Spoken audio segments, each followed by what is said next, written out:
Hello everybody, this is Amirash and I welcome you to the very first session of the Rise of Nationalism in Europe for the 9th Moving 10 students, and today is the first lesson of this amazing chapter, that is the Rise of Nationalism in Europe of your class 10th history. Okay, so this is going to be the lecture 1. We'll be completing this within 4 lectures followed by a one-shot session, right everybody? So do attend all the sessions so that your conceptual clarity will be at the peak.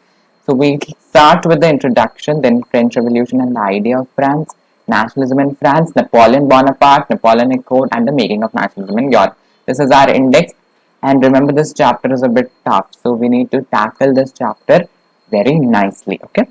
So let us get started with the introduction then. If everyone agrees, right? Hit on the like button in case you have agreed to that. So let's start with the introduction of this very chapter. Now, the chapter starts with a painting, which is quite interesting, isn't it? It starts with a painting of a French artist known as Frederic Sorio, okay, who prepared a series of 4 prints visualizing his dream of a world made up of democratic and social republics. So, Frederic Sorio was a French artist who decided to make a series of 4 prints. 4 prints are going to be there, out of which we just have to study 1 print. Okay, the three are not in our syllabus, just one is there. Okay, and the picture is given to you over here, the dream of worldwide democratic and social republics. So democratic plus social republics, that is something which we need to read about it in this particular chapter. The first print of the series shows the people of Europe and America. Two people, Europe, America, men and women of all ages and social classes, of different ages as well as different social classes or groups, communities, marching in a long train. Long train means they are marching in a long line, right? And offering homage to the Statue of Liberty as they pass by it. And they are also paying their respect to the Statue of Liberty as they are passing by it. As you would recall, artists of the time of the French Revolution personified liberty as a female figure. So liberty, freedom, these ideas, these abstract qualities were, you can say, personified as a female figure. So a female figure used to represent these very ideas and qualities, right? Here you can organize a torch of enlightenment she bears in one hand and the charter of the rights of man in the other. If I talk about the Statue of Liberty, Statue of Liberty is holding torch of enlightenment, that is torch of peace, torch of self-contentment in one hand, and in the other hand, Charter of the Rights of Man. Okay, you can see over here. This is the Statue of Liberty. Statue of Liberty. Clear? Okay. Then on the earth in the foreground of the image lie the shattered remains of the absolutist institutions, of the conservative institutions, which meant that they had been abandoned or destroyed. What has been destroyed? Conservatism, absolutism, right? Narrow-mindedness, correcto? Dictatorship, all these things had been shattered. In Sorio's utopian vision, utopian means which is a kind of imaginative, imaginary, you can say, which has not been, which has less chances to exist. The peoples of the world are grouped as distinct nations. So different people belonging to different nations, identified through their flags and national costume. So people of different nations were carrying different flags as well as wearing different clothes. But the people of a particular country were wearing similar types of clothes. So leading the procession way past the Statue of Liberty are the United States and Switzerland. So the countries which are in the front are the USA as well as the Switzerland. By this time, they were already nation states. So they were nation states. We'll talk about nation states in detail, don't worry. Then France, identified by the revolutionary tricolor, that is blue, white and red. France's tricolor flag, excellent, has just reached the statue, right? Isn't it like a story? You just imagine this picture, what is going on. USA at the first, then Switzerland, then France, right? She is followed by the peoples of Germany, bearing the black, red and gold flag. Interestingly, at the time when Sorio had created this image, the German people did not yet exist as a united nation. So there was no Germany basically. Understood, students? So students, there was no Germany at that time. There was like Prussia, if you would recall, where the German people used to live. Excellent, excellent.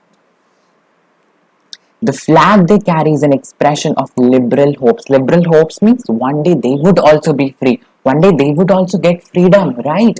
In 1848, to unify the numerous German-speaking principalities into a nation-state under a democratic constitution. So different German-speaking people wanted all the people to come together and live in a single nation because they were shattered all over the world, right? At that time, Germany did not exist.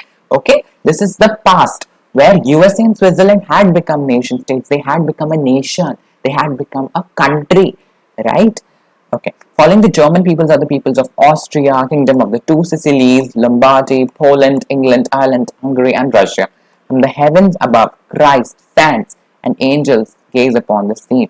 They have been used by artists to symbolize fraternity among the nations. So from the top, you can see the different gods and divines. Okay, the different spiritual characters, divine characters like Jesus, like the saints, like the angels are watching, are gazing upon the scene, are watching the people, which shows brotherhood and unity, that all the nations are like brothers. Excellent, people. Now talking about the 19th century. So the force was nationalism. Nationalism's feeling started getting generated in the minds of people, and the end product was a nation state, which replaced the multinational dynastic emperors. What do you mean by multinational dynastic empires? That means a king who is ruling over the entire province or the entire territory. They did not want this. They wanted a nation state where there would be liberty as well as democracy. Okay. Before the nation state, the concept of modern state was already there. So modern state is something which we'll be studying in a few minutes. French Revolution paved the way for the modern nation state. So French Revolution started everything because people of France were revolutionary and very brave. Whenever France used to do something, the entire Europe started following it, right?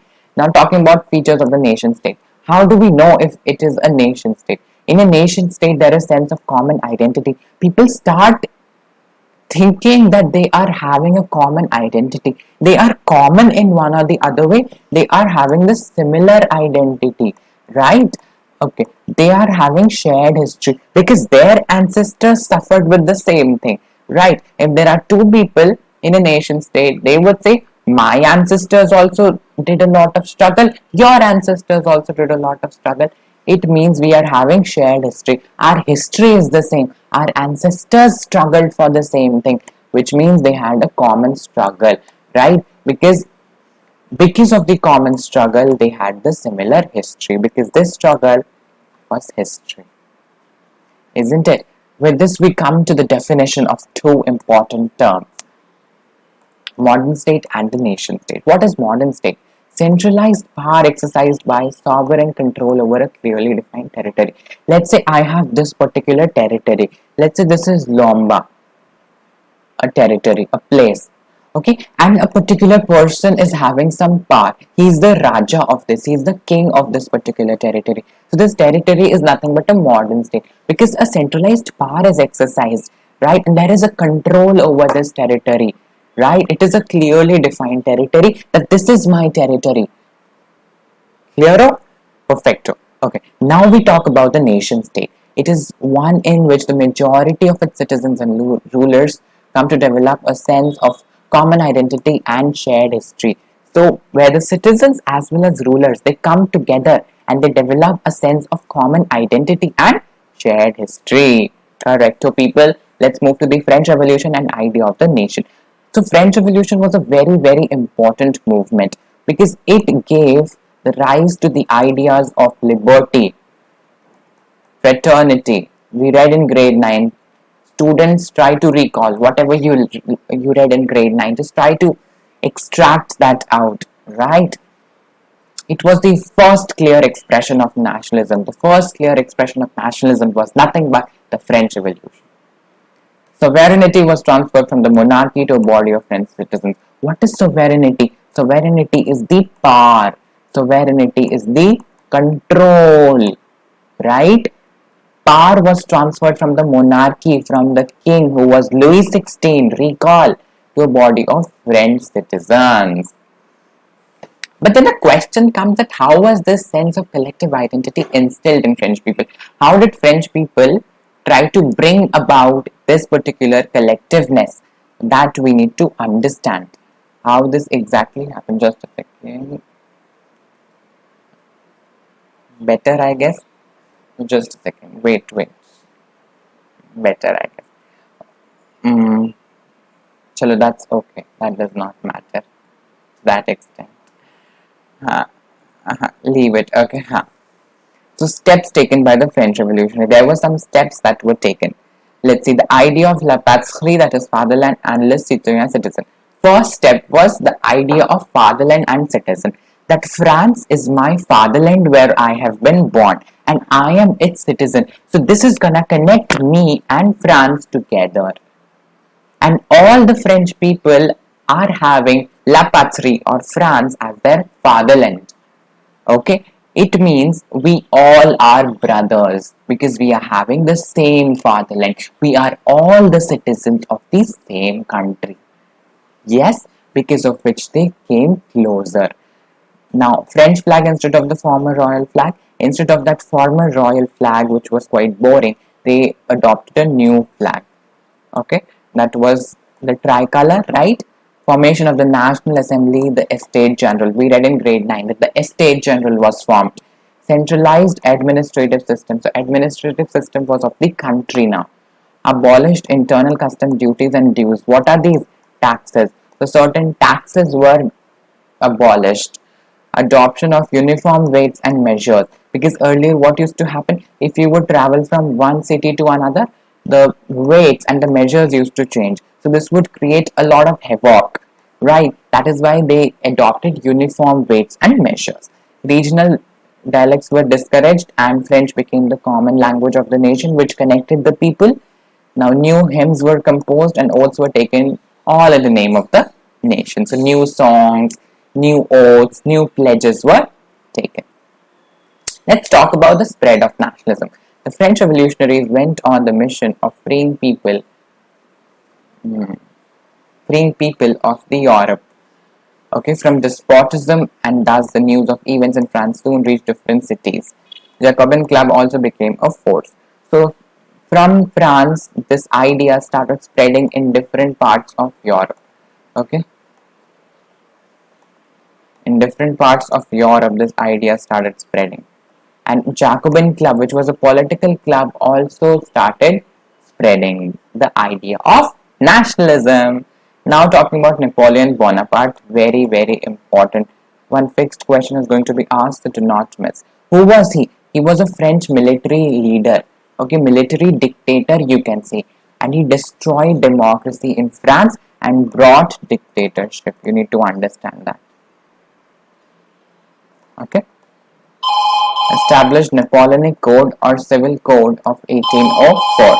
So he was the one who established this Napoleonic Code, also called as the Civil Code of 1804, which is very important. Okay, especially from the exam perspective, this code is very important. Let's understand the features of this Napoleonic Code. Number one, no common national currency. So the entire country had to follow the same currency, which would help a lot. Okay, equality before law and no privileges by birth. Right, so there was equality, people were treated as equal, and no privileges to be received by birth. Secure right to property, so you must have your right to property.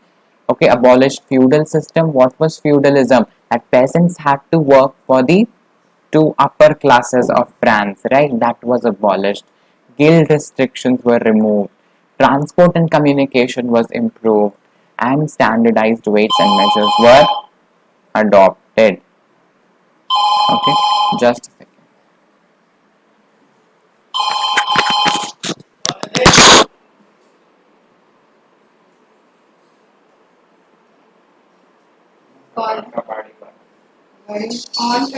हाँ हाँ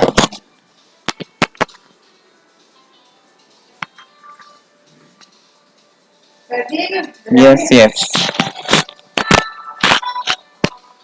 Mom, my section is good.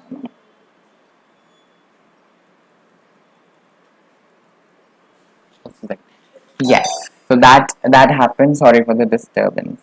Um, Sorry for the disturbance. Okay, now reaction of the local people. How did the local people react? We need to understand that.